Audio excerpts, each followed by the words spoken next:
Boa tarde a todos, né? Meu nome é Jordan Wall, eu sou da J Experts, sou gerente comercial na J Experts.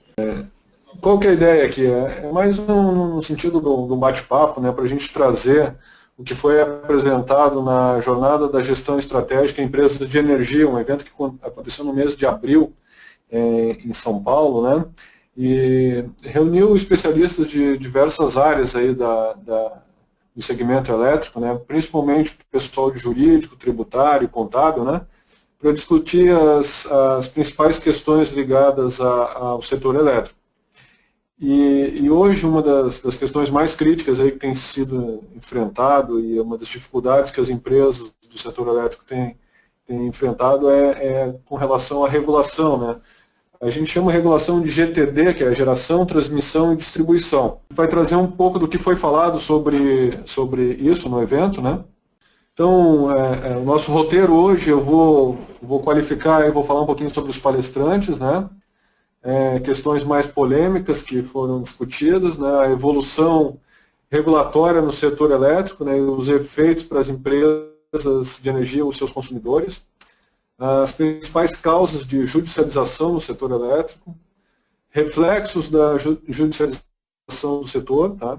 Reflexos da insegurança regulatória sobre os investimentos no setor, as mudanças que são necessárias, né, para estimular a atração de capital para o setor e o papel regulador que a justiça vem desempenhando. Tá? E complemento com uma análise da J Experts, né, falando um pouco sobre os desafios regulatórios e a importância da solução de TI para a gestão regulatória estratégica. A Experts ela é uma empresa que se especializou em desenvolver soluções para a gestão regulatória, né, e a gente vai falar um pouco de como as nossas soluções elas se encaixam aí dentro desse contexto do que a gente vai apresentar aqui. Foi colocado como desafio aí no seminário. Bom, quem abriu o evento e trabalhou na discussão desses temas, né, foi o Fabiano. Ele é de um escritório de advocacia que atua já há muitos anos no setor elétrico, né, e vem lidando com várias questões, né, referentes à judicialização de processos, né, e enfrentamento das empresas entre si, os problemas que elas encontram. O Andrew Frank Stoffer, que ele é presidente da América Energia, ele colocou a visão de um alto executivo sobre as dificuldades que a regulação hoje, que eles sofrem com a regulação. A América Energia ela pega as três pontas da cadeia, né? Eles têm geração, transmissão e distribuição. Distribuição são duas distribuidoras pequenas, mas eles têm. Né? E a State Grid, a Laura Pinheiro, né, que é a diretora jurídica da State Grid Holding, que não tem distribuição, mas geração e transmissão, né, também ponderou as dificuldades que eles têm enfrentado, aí principalmente com as questões que dizem respeito ao conflito de quem paga a conta, né, que o governo baixou a conta de energia elétrica de forma artificial, o que gerou um prejuízo para as distribuidoras, né, e as distribuidoras querem repassar esse prejuízo para as geradoras, né, e eles não querem a conta. Enfim, uma briga aí em torno de 20 bilhões de reais, e ela falou um pouco sobre isso no evento. Uma pequena consideração aqui, né? As informações que vão ser apresentadas aqui são com base na minha interpretação, né? Eu assisti os eventos, eu fiz as minhas anotações e procurei trazer aí um resumo, né, do que foi falado, né, e a compreensão sobre esses temas, né? São assuntos que eu já participei de outros seminários também, né? Então, de certa forma, acompanho isso aí de forma bastante qualificada já há bastante tempo no setor elétrico. Questões polêmicas, tá, que foram apresentadas lá, e para quem é do segmento aí, sabe, né, que dentro dessas questões polêmicas aí, a MP 579, né, foi a que trouxe assim, as maiores dificuldades para o setor, o setor elétrico ainda está tentando se livrar das consequências dessa medida provisória, né? E se fosse traduzindo no popular, essa aí foi a medida, a baixa conta da presidente, né, da presidente Dilma, que forçou de forma artificial a redução das tarifas, né, de energia elétrica, gerando prejuízo para o setor e, consequentemente, ela, nessa tentativa de baixar a conta de energia, ainda teve uma situação de risco hidrológico, né, e baixa, né, nas represas e tal, uma falta de água, falta de chuva aí, que teve que acionar usinas termoelétricas que são muito mais caras, e aí uma coisa que já estava com problema se agravou ainda mais porque o custo da energia subiu muito, ao mesmo tempo que o custo, se fosse resumir, né, ao mesmo tempo que o custo da energia aumentou, o governo baixou de forma artificial os valores das tarifas, né? O resultado disso foi perda de valor das empresas do setor elétrico, né? Que acabou se desdobrando depois numa imposição para a renovação das concessões, que foi a solução que o governo encontrou, né? E as distribuidoras, elas ficaram involuntariamente expostas, né? E tiveram que comprar toda essa energia no mercado de curto prazo, com preços muito mais elevados por causa da seca, né? Tudo isso se deu por uma motivação política, né? Achando que seria possível com uma caneta resolver problemas elétricos e conjunturais muito complexos, né? Que tem muitos agentes no setor e investimentos de longo prazo a serem considerados, né? Então, essas foram as questões polêmicas, né? Algumas ligadas à medida 579, né? O acionamento termoelétrico teve um impacto direto sobre a conta de luz, e agora, recentemente, eles criaram a tarifação por bandeiras para sinalizar para a população quando está se usando uma energia mais cara, né? Mas o prejuízo até chegar aí foi iminente, né? Já aconteceu. A intervenção no mercado com uma resolução número 3 do CNPE também, né? Se tornou uma questão polêmica, né? Porque ela altera a contabilização de transações já realizadas, né? Isso é até um tema que o pessoal coloca, que está em voga hoje, que no Brasil até o passado é incerto, né? Hoje está até como dito popular, e aqui tem mais um exemplo, né, de passado incerto, aqui segundo os analistas do setor elétrico aí, porque se faz uma medida, né, para alterar a contabilização de transações já realizadas, né. Isso expõe o caixa das geradoras de energia, né, ao impor que elas agem com esse custo, né, em vez de jogar o custo para quem consome, né, joga o custo para quem distribui, e aí fica muito complicado. E elas acabam sendo responsabilizadas por um custo que não lhe diz respeito, né, no caso das distribuidoras. A suspensão de liquidação e alterações retroativas da sazonalidade também, né, dado a sazonalidade de chuvas e tudo mais, acaba tendo um efeito pesado no setor elétrico, tem que ser levado em consideração ao definir a tarifa, né, por isso que não funciona uma redução de tarifa de forma arbitrária, com uma canetada, né? E também uma outra questão polêmica aí que é trazida, né? É referente à desconstrução institucional do setor, né? Isso tem impactos tanto no uso político das empresas estatais, né? Se usa para fazer empresas estatais para fazer política de governo, né? O uso eleitoral das tarifas, né? A expropriação de caixa dos agentes, né? Interferência regulatória retroativa e digamos, as artificialidades, né, que foram empurradas para depois de 2014, né, que quebrou o setor elétrico e acabou onerando o consumidor. Então, é dessas questões polêmicas aí que o pessoal tratou no evento, né, e realmente elas elas expuseram aí toda uma cadeia produtiva a uma série de consequências dada uma má administração.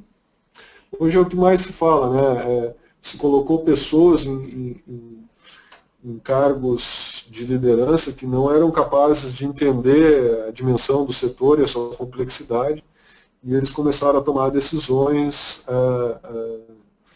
sem um profundo entendimento, né, e um diálogo mais aprofundado com os agentes do setor. E aí acabou gerando bastante confusão, né. Um outro ponto aqui para a gente abordar,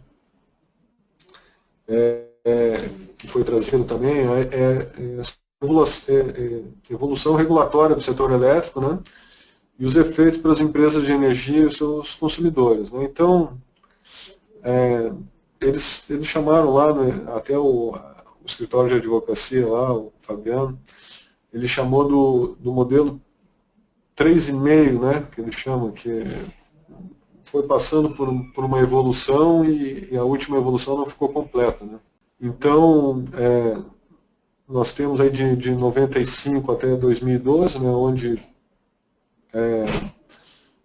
se migrou, né, de financiamentos com recursos públicos para recursos públicos e privados, né. As empresas eram verticalizadas, né, e depois passaram a ser divididas por atividades, né. Em 95 era só estatais, depois estatal e privado até 2012, né. Tinha competição na geração e comercialização, antes eram só monopólios, né. Os consumidores mudaram de cativos para livres e cativos, né. Livres são as indústrias e outros que podem comprar energia conforme tiver o custo dela, né, no mercado livre, né. E aí surgiu dentro disso uma mudança do mercado regulado para o mercado livre e o mercado regulado, né. Hoje todas as distribuidoras elas estão no mercado regulado, né. A partir de 2012, né, nós tivemos as medidas 577, 579, criação de diversas portarias sobre indenizações, resolução e a Lei 13.203. Vou falar um pouquinho sobre o que foi dito sobre essa evolução. MP 577 de 2012, né, ela disciplina a extinção em caso de falência e caducidade e a intervenção em concessões e permissões de serviço público de energia. A 579 define as tarifas de geração e transmissão das concessões prorrogadas. Tá? As portarias, o governo ofereceu, né, a renovação antecipada das concessões de geração e transmissão em 2014 e 2017. Né? E o governo ofereceu pagar, né, sobre a forma de indenizações os investimentos que as concessionárias tinham feito que não puderam ser amortizados, já que a tarifa tinha sido reduzida, né? Resolveu isso na forma de portaria, né? Todo mundo no setor concorda que essa não foi a melhor decisão. A resolução do CNPE de 2013, né, que regulamenta o algoritmo para a definição dos preços de liquidação das diferenças. Então isso também é um outro fator aí polêmico no segmento, né? Não vou me aprofundar muito nas leis, vamos colocar mais de forma tópica, né? Mas a Lei 13.213, né, ela trata da repactuação do risco hidrológico das geradoras e cria a cobrança de bônus de outorga em leilões do setor elétrico, conforme estabeleceu a medida provisória 688, né, que ela, a princípio foi essa 688, ela foi criada com a intenção de corrigir as distorções da MP 579, né, mas ela ainda tramita, né, e se trabalha em aperfeiçoamentos para a Lei 13.203 de 2015, né, que é a mais recente. Avançando, né, da evolução para as principais causas da judicialização no setor elétrico. Tá? Então a gente começa ali, né, com a ausência de resolução de conflitos pelo Legislativo e pelo Executivo. Isso, se não for resolvido logo, é um problema que vai travar o mercado. Tá? Então, obviamente, né, que um valor expressivo vai ter uma enxurrada de processos, né, que seriam essas judicializações.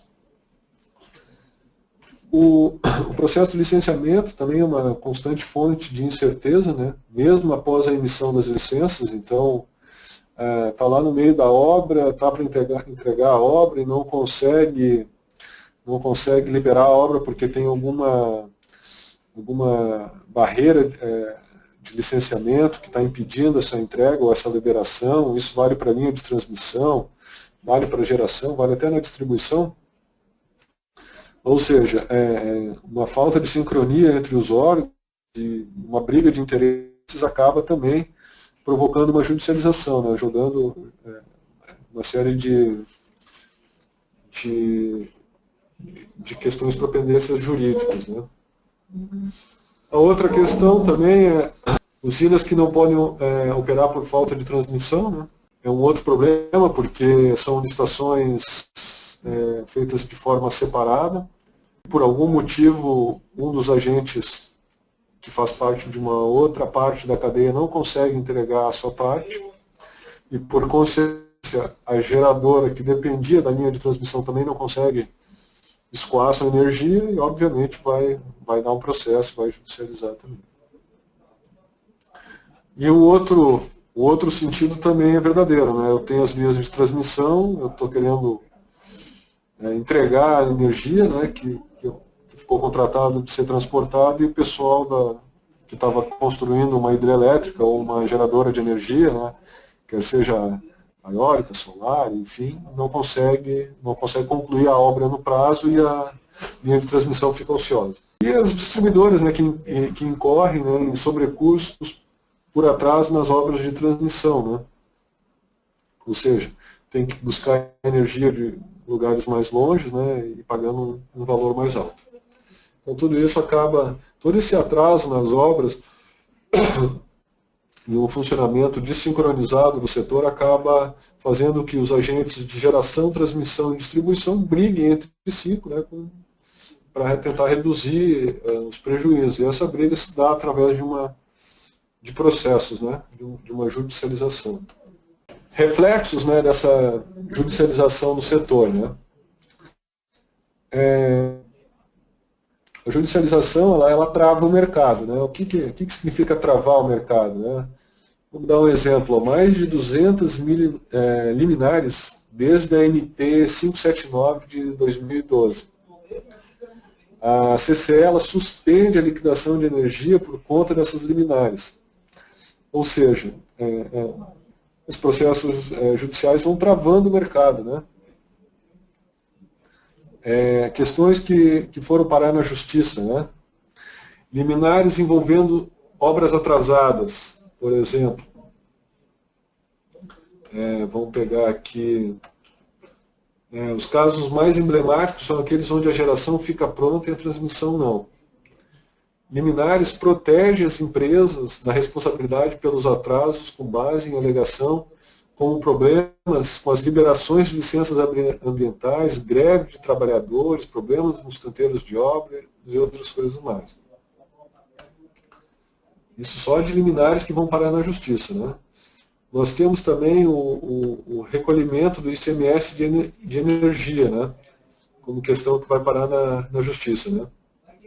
Que é uma briga para reduzir na justiça o ICMS, né, pago sobre dois componentes da conta de luz, né, que seriam as tarefas de uso dos sistemas de transmissão, a TUST, e da distribuição, a TUSD. Né. O argumento é de que esse tributo ele deve incidir apenas sobre o valor da mercadoria, no caso a energia, e não sobre o transporte. Aí já viu, né? O Andrew, que é o presidente da Energia, ele trouxe uma consideração bem interessante lá no evento, né, que ele colocou que a matéria-prima para os advogados, né, é confusão. E realmente assim, esse segmento hoje está com muita matéria-prima, né, para a judicialização é um reflexo dessa confusão, né, que se tornou esse mercado. O pagamento da conta, né, de desenvolvimento energético, né, da CDE também é outro reflexo de judicialização. Outro ponto que está bem atual hoje é o questionamento, né, sobre a responsabilidade pelo risco hidrológico, né, que tem levado prejuízo bilionário à área de geração. Esse risco hidrológico está diretamente ligado a problemas de seca, né.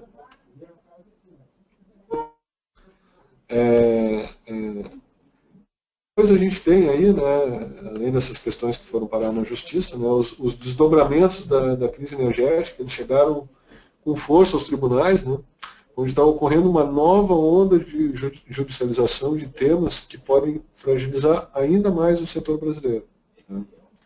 Então, realmente, assim, o pessoal está bastante preocupado aí com o desenrolar aí que é o tema que a gente vai abordar aqui no próximo quadro, né, que seria com esses reflexos, né, da insegurança regulatória sobre os investimentos no setor. Então a gente tem um caso institucional, né, que é a publicação da resolução número 3 do CNPE, né, do Conselho Nacional de Política Energética, em 6 de março, né, que colocou o setor elétrico rumo a um cenário de judicialização e caos institucional extremamente perverso para o país, né? Em função dos altos impactos econômicos e regulatórios que essa resolução ela impõe, né? O aumento de custos para as distribuidoras, né? As distribuidoras que contrataram energia de obras atrasadas precisam recorrer ao mercado livre, onde o preço é maior para atender suas demandas, né? Risco de decisões contraditórias, né? Uma série de liminares livram as principais geradoras das perdas geradas pelo déficit de geração hídrica, o chamado GSF, né? Elevando o risco de inadimplência na liquidação de contratos, feita mensalmente, né, na CCEE, né, que é a Câmara de Comercialização de Energia Elétrica. E, por fim, né, as contradições do modelo em segurança jurídica, né? Enquanto os processos se multiplicam nos tribunais, né, o governo corre para evitar que temas espinhosos ganhem corpo na justiça. No momento, a maior ameaça é a tese de que as geradoras elas não devem pagar pelo custo maior da energia por causa da seca. Então, essa briga em torno do risco hidrológico, né,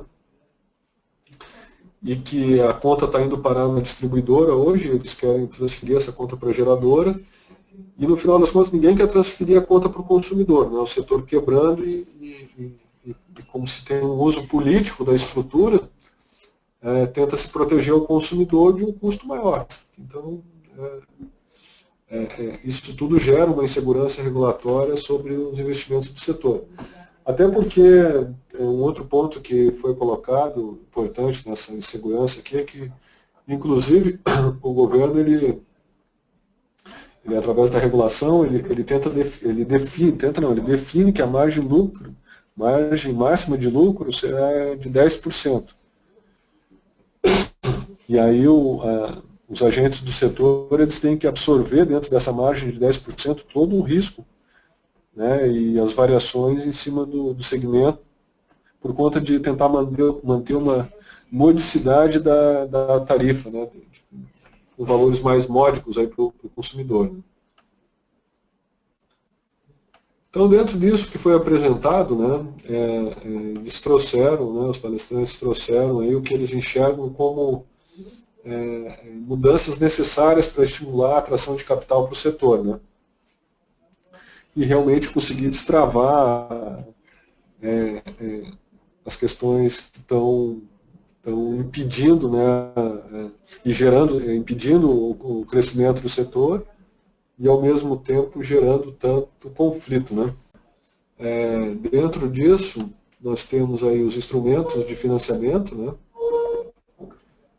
O ponto principal seria mitigar, né, o dirigismo governamental, conduzido por meio de estatais de energia e fundos de pensão estatais, né, que atuam como acionistas do grupo controlador das empresas de energia, né, ou pela concessão de financiamentos a bancos públicos, né. Então, diminuir a interferência do governo, né, nos instrumentos de financiamento, né, e colocar possibilidades de trazer recursos a um custo menor, de taxas menores, né, porque esses investimentos eles são pensados em longo prazo, que a gente fala de 20, 30, 40 anos. Né. Com relação aos imóveis rurais, né, licitar, né, as instalações de transmissão após a obtenção da licença prévia. Né. Então, outra questão também aí que dá bastante confusão e precisa ser destravada é a questão de por onde as linhas de transmissão vão passar e a liberação desses imóveis rurais, né, e até mesmo para a construção de empreendimentos, né, de geração, enfim, né, precisa ter uma mudança hoje na forma como é visto e negociado esses imóveis rurais, né. Com relação aos leilões, né, definir diretrizes e qualificação para os leilões com grande antecedência, né. Disciplinar os leilões, né, com critérios de habilitação rigorosa, aderência aos cronogramas, cumprimento rigoroso dos contratos, né, hoje acaba não acontecendo, atraso é uma regra, não é uma exceção. Assegurar uma isonomia de concorrência e disciplinar as estatais, né, seria uma mudança necessária.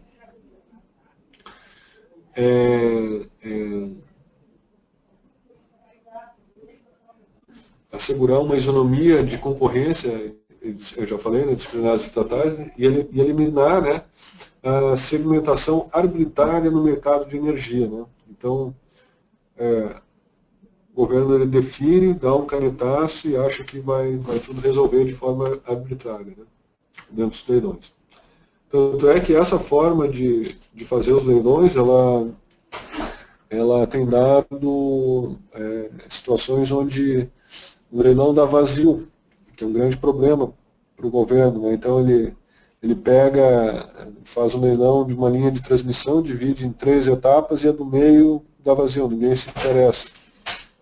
Então eu tenho na prática que eu não vou conseguir, as outras 2 pontas, por mais que elas trabalhem e entreguem no prazo, como deu vazio numa parte do leilão, eles não vão conseguir cumprir a transmissão da energia, que é o propósito, né, dos leilões. Muito importante para estimular, né, e atrair capital para o setor é a adequação da oferta, né, para organizar a expansão do setor, para melhorar o licenciamento ambiental, preservar a concorrência e eliminar gargalos. Né, então, isso seria o básico para fazer a adequação da oferta.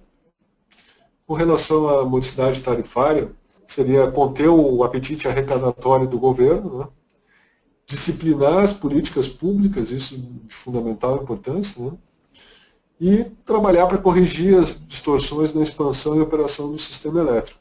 Então, se quer ter uma tarifa mais em conta, mas tem que levar em consideração os custos da cadeia produtiva. Né. E, por último, recuperar a credibilidade e a confiança. Né. Isso aí passaria por um aprimoramento da governança setorial, né, que envolveria diretamente a ANEEL.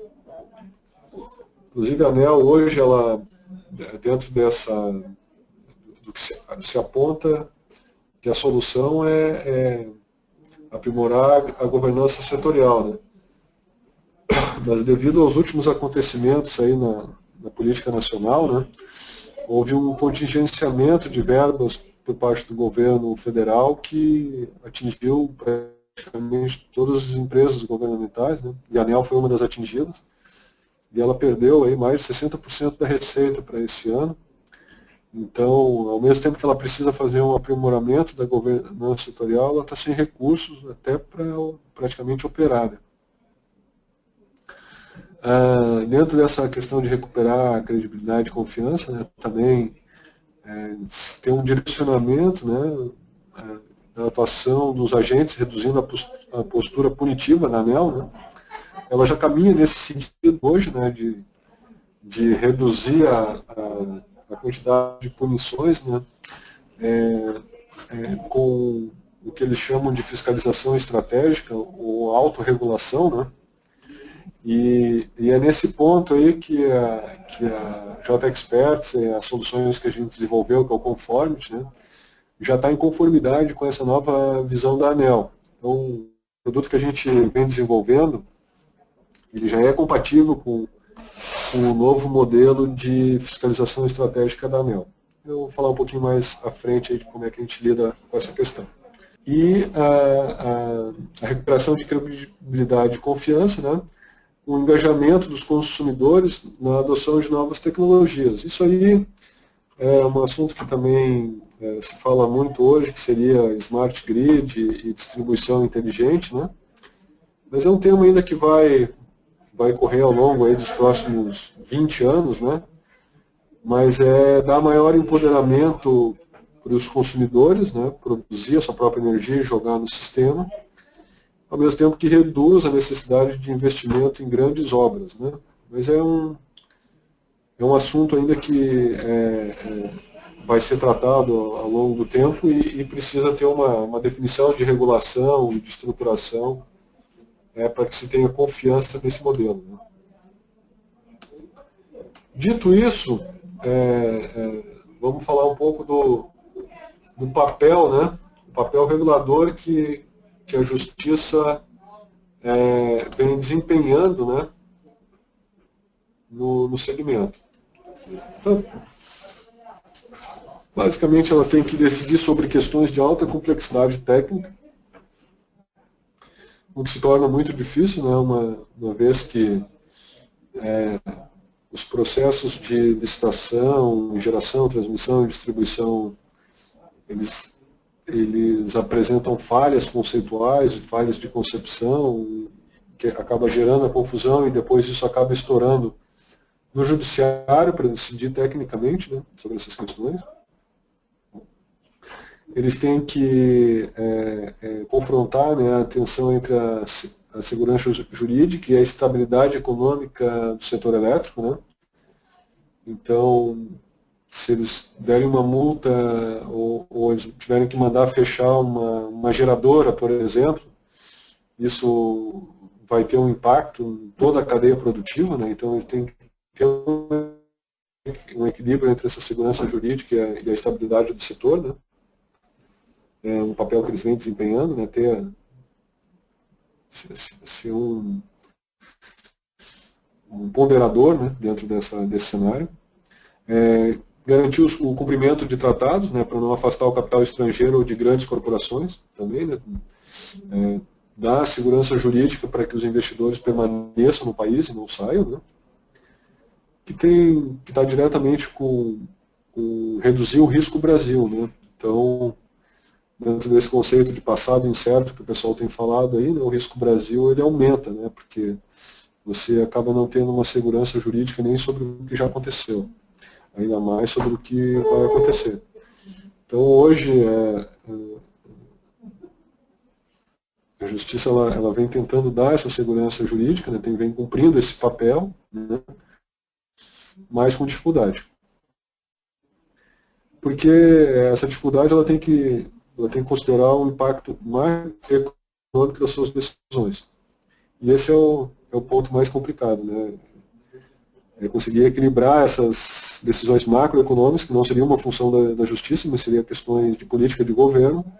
Como o governo não consegue controlar o impacto macroeconômico das suas decisões, ela acaba jogando esse papel para a mão da Justiça, né, que não deveria ser a controladora, né, desse processo. Mas é um papel que ela vem desempenhando. Basicamente, o que foi falado no seminário que foi discutido, né, sobre regulação, geração, transmissão e distribuição, claro, esses aspectos aqui apresentados, né. E claro que o tema ele é de uma profundidade muito maior, né.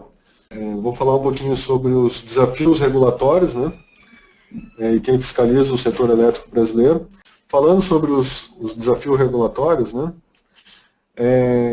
estão ligados diretamente a gerenciar todo esse atendimento, né, às obrigações e demandas regulatórias, né, não perder prazos, ter planos de ações adequados, né, às demandas regulatórias, né, sistemas, ter mecanismos de controle, né, para lidar com um número elevado de atos regulatórios, né, e as alterações que acontecem nesses atos regulatórios. Um desafio também que se enfrenta é a dificuldade para se adequar às mudanças regulatórias, porque a adequação à mudança regulatória tem um impacto muitas vezes na empresa toda, né, na companhia toda. E uma série de planos de ação tem que ser dirigidos às áreas para que elas fiquem em conformidade com os novos termos regulatórios, né. Precisa ter uma gestão eficiente de todo o processo de fiscalização, um repositório confiável de pesquisa para localizar as várias tramitações, né. Inclusive existem processos que às vezes levam 10 anos, né, tramitando, principalmente quando entra na fase de judicialização, né. Uma gestão centralizada de indicadores regulatórios. Hoje esses indicadores regulatórios são a vida das companhias, principalmente as distribuidoras, porque para manter a concessão ela tem que ter um nível de serviço, tem que atingir uma qualidade de serviço mínima.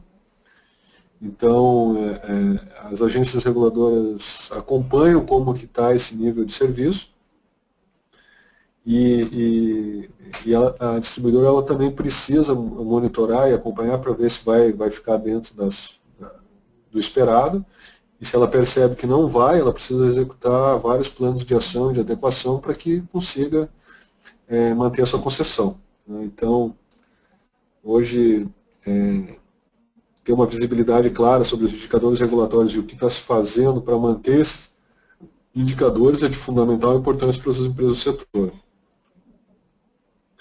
Além disso, tem tudo aquilo que vai impactar o futuro dessas empresas, que seria gerenciar toda essa parte de contribuição para a mudança de lei, as mudanças legais, mudanças regulatórias, ou seja, as empresas elas não podem deixar de defender os seus interesses junto ao governo, junto aos órgãos reguladores, junto a outras empresas do setor, né?